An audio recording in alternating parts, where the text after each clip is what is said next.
Hey everybody. I just finished up work and thought I would throw together a little video. I know a lot of us are self-isolating or are just isolated in some way or another. I'm kind of used to that. A lot of my days are spent in isolation. I know a lot of artists are the same way, but this isn't normal for a lot of people, and a lot of things, in fact, nothing right now seems normal. Like I say, I've been thinking about that. I thought maybe I would do this and hopefully cheer some people up. I'm going to do a little studio tour. My studio is fairly little, so it shouldn't take that long, but it's really full of cool stuff. So I'm going to go around and show you guys my drawing setup and a lot of the cool stuff in my studio. So I urge people, if you have questions about anything that you see, if I skip over something or if I talk too fast or I don't kind of highlight something you're interested in or you see and you think is cool, drop a comment below and I'll answer whatever questions you guys have. Also, I'm going to be showing a lot of cool artwork that I've collected over the years. If you're one of those artists, I'm going to try to get your name out there. But if I skip you for some reason and you want to post a link to your shop, your online store, your website, or if you just want to drop in and say, hey, that would be awesome too. So stop staring at my ugly mug and we'll get started. Just going to spin you right around here. This is just walking in the hallway. This is my spot. This is my space. I spend pretty much every day in this guy. It's a comfortable spot. The people who originally built our house were pretty progressive at the time. Our house was built in 1959, but it's very modern, a mid-century modern. I think it'd be fair to call it a masterpiece. They really designed the house that they wanted. He was an older gentleman and had retired, and this was his writing space. He became a writer in his later years. This was his writing, built-in writing desk and table. I now obviously use it as a computer station and houses my printer and my scanner and all my hard drives and technological junk that I have to get through the day. Also is home to my lightsaber, my original old school. Started building that guy back in the 90s, probably. Collected pieces and parts over the years. Now it just lives there, and I'm not going to show you videos of me playing with my lightsaber, but that's another story. Moving over into the, the drawing portion of the program. This is really where I spend almost every day, in the world's most uncomfortable office chair, maybe except for that one, which is actually falling apart. I'm just too cheap / poor to buy new chairs. This drawing table looks kind of weird because it's got this black aluminum thing on it. This is just a panel that I've had on there for 20 years or so. I've had this drawing table for 40 years, I guess. My father bought it for me at a school sale, paid I think $10 for it. So I think he got his money out of it after 40 years.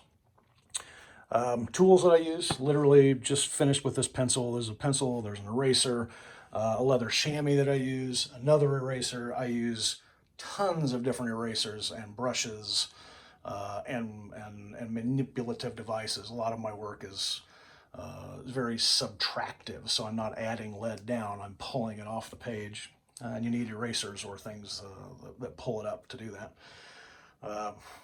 Just a forest of pencils and brushes and scissors and tape and all manner of things there.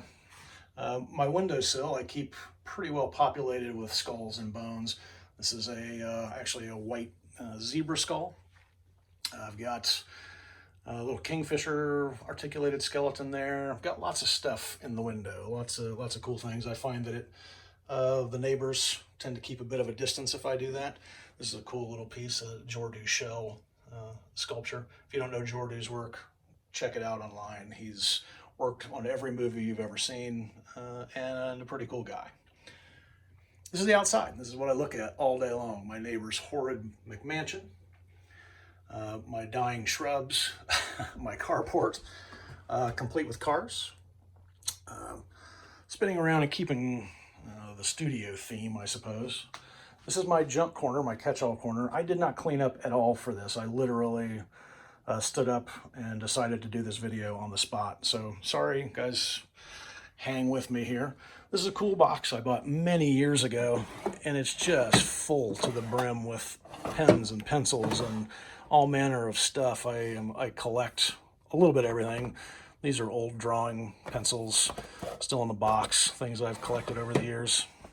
A huge pile of unsold artwork, probably 30 or 40 little pieces in there that'll eventually go in the shredder or go in the bonfire. Start right in with some cool artwork. These are a couple pieces that I've been lucky enough to acquire over the years. Bud Cook did the Chris Cornell portrait there on the left. A really important piece to me. I feel so lucky to own it. And Chuck Lukacs, another really great guy, did the Dracula piece there. Both amazing. I've had them both way too long for them to not be in frames, but I have a lot of stuff that's not in frames or in organization of any kind. Really cool Rocketeer cardboard standee. Huge Rocketeer fan. I was lucky enough to meet Dave Smith, the creator of the Rocketeer, a few times. And you hear people talk about someone being born out of their time. Dave Stevens was truly one of those people. When you talk to him, it was like you step back into the 40s. And just an incredibly generous and nice guy. I'm going to go kind of step back a little bit and show you my bookshelf / tiki display. I'm a major tiki guy. Have been for years. I saw that Brady Bunch episode, and pretty much ever since then I have been obsessed with tiki popular culture. This is my little sort of shrine to the Enchanted Tiki Room, Walt Disney's Enchanted Tiki Room. A lot of stuff I've collected over the years, a lot of stuff people have given me, but all pretty much all Disney related. And then on down to just shelf after shelf after shelf after shelf of tiki ephemera, tiki mugs, swizzle sticks, straws, menus from all over the world, tiki restaurants and bars. The non-tiki part of the bookshelf is books. I have tons of art books. Keep in mind that this is 1/10 of my books and tiki stuff. I just don't have room to throw everything out right now. So I try to curate a little bit. Sometimes I'll move things in and out, whatever kind of inspiring me I want to look at.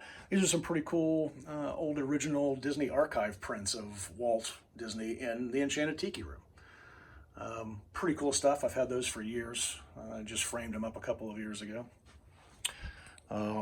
Keeping with the tiki theme, this gorgeous Moai print is by my friend Dennis, Effin' Harsh Design. Dennis, if you're watching, throw a link below and people can check out your amazing stuff. Moving around, what's down here? This is not a sex toy. This is obviously Hellboy's red right hand. It's actually a bank. It was a gift from an amazing friend this Christmas. One of my, look at the graphite on my hands. Sorry. See, I didn't even wash my hands. It's probably all over my face too, but you guys won't mention that. My bullwhip. This is an 8-foot kangaroo hide bullwhip made by an incredible maker, Spider, who actually passed away just a few days ago, unfortunately. Great guy, amazing piece of artistry there, and I still use that quite a bit. Don't ask why or for what. It's going to be hard to see some of the stuff on this wall just from the glare from the big windows. Those are big north-facing windows, and the light, if the sun is anywhere out, it comes in those windows, which is what makes this such a great room. Speaking of artists that are great and that I love, this is my Iris Compiet original, or one of the few that I have. It's my favorite. That's probably my favorite piece of hers, full stop. Just a really cool dinosaur-looking cassowary sort of creature. It's so hard to see it in this light, but it is an amazing achievement. A really cool piece of art. Going down, this is my best buddy Alan Williams. I've had this piece for quite a few years. We traded something for it along the line back in the day, and I just look at this little guy every day. He's just amazingly cool, I think. This is a piece of my own artwork. Probably the only piece of my own artwork that I've ever displayed in any home I've ever been in. Not something I normally do, but it's a special piece to me. It's a piece that's been with me a long time. It took me 4 or 5, 6 years to actually finish it. I started it, painted myself into a corner, put it away for a few years, and then got it back out and finished it up, and I love it. So there's that. Another piece that's just incredible. It's hard to really see it in this light, but trust me, this is my incredible friend Alessandra Pisano. This is a piece she gave me and my wife years ago. My wife is kind of a witchy woman, and these are some very witchy women. It's hard to kind of get the idea or the sense of how much this painting sort of glows. It almost looks backlit in some ways. Incredible, and lots of cool little hidden features. There's a little cat up there that's just kind of hanging out and doing his thing. Love that piece. When I say I don't really hang my own artwork in my house, I almost never ever considered hanging an actual portrait of myself in my house. This was done by my incredible friend Omar Ryan. If you're not familiar with Omar's work, you gotta check it out. He can make somebody like me look cool, so that's pretty amazing. This was done for a watercolor demo class that he did a few years ago, and it kind of makes me laugh thinking about the entire class having to paint my likeness. Kind of weird. Kind of skipped right over this. This is my little altar to all things no longer living. Most of the stuff on here is real. Obviously, the tiki statue is the place to start. This is Zombie Oasis. Google those guys, Gus and Stephanie Carlson. They're amazing folks. Just incredible tiki totem, tiki pole, tiki statue carver. Beautiful workmanship. I have a larger one over, and we'll show you. I'll get to that in a minute. Like I mentioned, most of the bones and skulls and things on this table are real. Obviously, the little human analog sort of skulls are not real. These are from Anatomy Tools in San Francisco, I believe. Really amazing. I use them a lot for reference. The two larger full-size skulls are full-size because they are real. Been lucky enough to acquire them over the last few years. I feel incredibly honored to have these. It's not lost on me that these were living people. They were human beings, and I try to be as reverent to them as I can. I use them as respectfully as I can. So yeah, it's something that I never really thought about before I actually got a human skull, and I thought, wait a minute, this was a guy. He was a person. Then I have, what everybody has: wildcat, all manner of rodentia down here, birds. Love this little guy. He's hard to see. It's a little swiftlet, teeny weeny, the smallest little bird. I can't believe that they actually exist. It's so small. Books, stacks of sketchbooks, a big bottle of pennies that maybe one day I'll cash in. More artwork over here, cool stuff. Another big tiki statue from a different carver. This gentleman passed away a few years ago. These are what's called a Mai Tiki, M-A-I Tiki. I believe he was from Cocoa Beach, Florida. Incredible dude, incredible work. Completely different than pretty much any other tiki carver.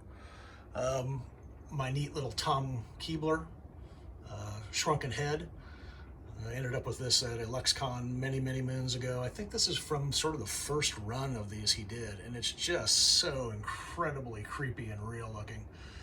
Another little Disney Pirates of the Caribbean tribute there. I thought went pretty well in here. All kinds of stuff. Jessica Rabbit, obviously. Gypsy Danger. Bike from Akira. This is a neat little feature in this room. This is a couch, obviously, but it is actually a bed. It's a twin-size bed.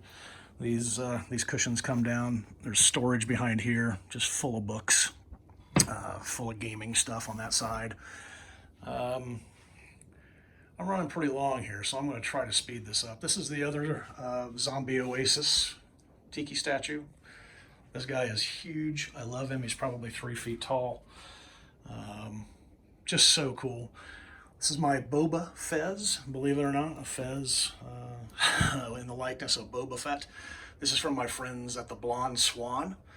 If you're not familiar with the Blonde Swan hat shop, hat boutique, please Google those guys. They are so amazing. They're some of my best friends, Alex and Elizabeth.